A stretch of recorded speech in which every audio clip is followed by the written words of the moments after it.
So hey guys, welcome back to my channel. मुझे लगता है आप लोग राजी खुशी होंगे और आपकी मनोकामनाएं पूरी हो रही होगी। आज हम सन लाइन के बारे में बात करेंगे। पामिस्ट्री में ये जो सबसे छोटी उंगली होती है, बुध की उंगली के साइड में जो उंगली होती है, इसके नीचे का एरिया सन का होता है, यानी सूर्य का होता है। तो यहाँ पे जो लाइंस वगैरह होती है, आज हम उसके बारे में बात करेंगे।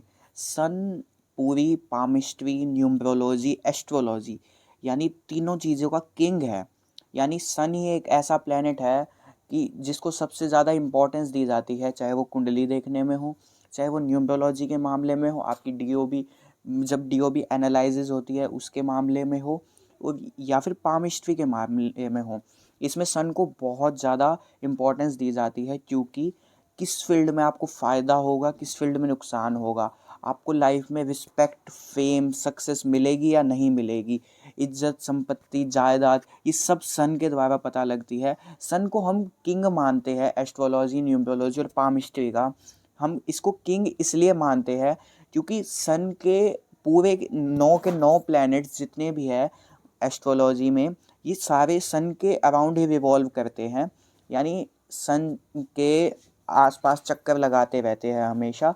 तो इसीलिए इसको किंग ऑफ पामिस्ट्री और एस्ट्रोलॉजी का कहा गया है। और ये आप अगर साइंस वगैरह कोई दिक्कत नहीं, अगर वो देखने में दिक्कत आती हो तो आप ऐसे ही देख लीजिए, आपके हाथ में ये एरिया उभरा हुआ है या दबा हुआ है। बिल्कुल आपको स्क्रीन पे दिख रहा होगा कि अगर ऐसे आपका दबा हुआ एरिया है तो आपका सन वीक हो सकता है। अगर ये ऐसे ही उभरा हुआ है तो इसकी वजह से आपको किस्मत का साथ भी मिलेगा लाइफ में। तो बहुत चीज़ें देखने को मिलती है। अगर उभरा हुआ है तो आपके अंदर कॉन्फिडेंस बहुत ज़्यादा होगा और अथॉरिटी बहुत ज़्यादा अच्छी होएगी, यानी कि किसी अच्छे लेवल पर ही आप काम करोगे लाइफ में या करने वाले हों। और रिस्क लेते समय डर नहीं लगता आप लोगों को। और कहीं ना कहीं अगर आप होप हार नहीं सकते, कहीं ना कहीं आपको उम्मीद की करंट दिख जाती है कि भाई हाँ, हो जाएगा काम। आप कभी भी कंफ्यूज नहीं होते अपने डिसीजंस को लेकर या अपने काम को लेकर। और परफेक्शन है, आप अगर एक काम पकड़ लेंगे तो उसमें परफेक्शन, जब तक वो परफेक्ट काम नहीं होगा आप लोग उसको नहीं छोड़ोगे। और उम्मीद तो आप लोगों के अंदर वैसी ही रहती है। अगर कोई आपको चैलेंज भी कर दे तो आप कॉन्फिडेंस इतना अच्छा होता है कि आप सीधी हाँ भर दोगे, हाँ भाई मैं तेरे से आगे जा सकता हूँ। इतना अच्छा कॉन्फिडेंस होता है आप लोगों के अंदर। अगर ऐसे ही ये अमाउंट दबा हुआ हो तो आप रिस्क लेने से डरोगे, कॉन्फिडेंस बहुत कम होगा, उम्मीद तो बिल्कुल भी नहीं होगी, मतलब हर बात में डर लगने लग जाएगा, छोटी छोटी बात पर कंफ्यूज रहोगे लाइफ में कि मैं क्या काम करूं। मल्टीटास्किंग करना शुरू कर दोगे। कहने को तो मल्टीटास्किंग काम करना सही है, लेकिन कंफ्यूजन क्रिएट हो जाती है। किसी एक काम को लेकर आप लोग फिर परफेक्शन नहीं कर पाते, यानी कि आपका सन वीक होने की वजह से किसी भी एक फील्ड में आप परफेक्ट नहीं हो पाओगे, यानी फोकस नहीं कर पाओगे। मल्टीटास्किंग की वजह से कहीं ना कहीं एनर्जी कम फील हो ही जाएगी कि भाई ये काम नहीं हुआ पूरा। अगर सन अच्छा खासा उभरा हुआ है, यानी वीक नहीं है, तो पॉलिटिक्स, आर्टिस्टिक, क्रिएटिविटी भी अच्छी खासी देगा, रिस्पेक्ट भी देगा, फेम भी देगा और सक्सेस भी देगा। चलो अब साइंस पे आते हैं।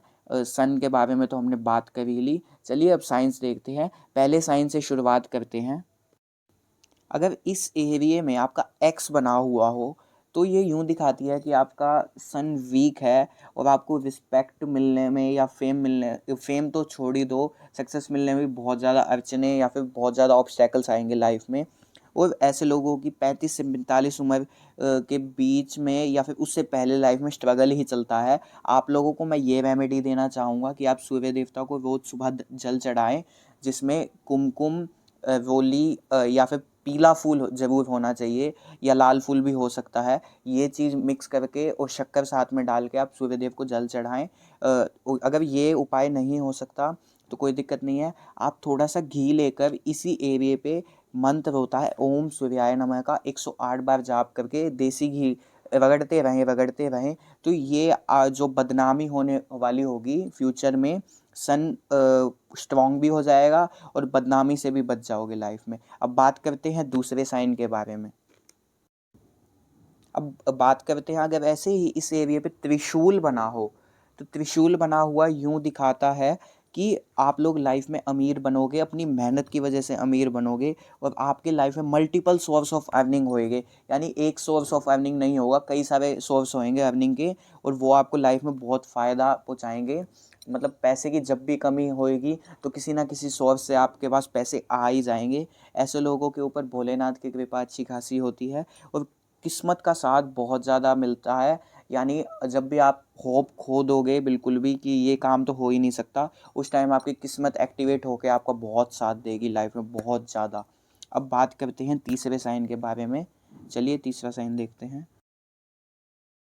अगर ऐसा ये छोटा सा, मतलब कि ये ऐसे लाइन सी बनी हो बिल्कुल छोटी सी, तो ये यूँ दिखाती है कि ऐसे लोगों की लाइफ में स्ट्रगल होगा, लेकिन और ये किसी लो लेवल पे ही काम करेंगे। और अगर ये इतनी ही लाइन है, ये दूषित नहीं है, यानी कोई भी लाइन इसको काट नहीं रही है, ये माउंट उभरा हुआ है और सिर्फ ये एक छोटी सी लाइन है, तो ऐसे लोग रिस्पेक्ट बहुत अच्छी खासी पाएंगे। महफिल में अगर कोई एक बात बोल देंगे तो इनकी बात का दबदबा होएगा अच्छा खासा, हाँ भाई उस बंदे की बात मानेंगे। कई बार हो जाता है, आपने देखा होगा कि कई लोगों की चल जाती है, कई लोगों की नहीं चलती, तो ये उन लोगों में से एक होते हैं। अगर इन्होंने कोई अपनी बात सामने पेश कर दी तो इनकी मानी जाएगी, रिस्पेक्ट अच्छी खासी मिलती है। इनको सक्सेस मिलने में थोड़े ऑब्स्टैकल्स मिल सकते हैं लाइफ में, लेकिन सक्सेस मिलेगी ज़रूर। बस अपना होप मत खोइए। Thank you for watching this video. Thank you.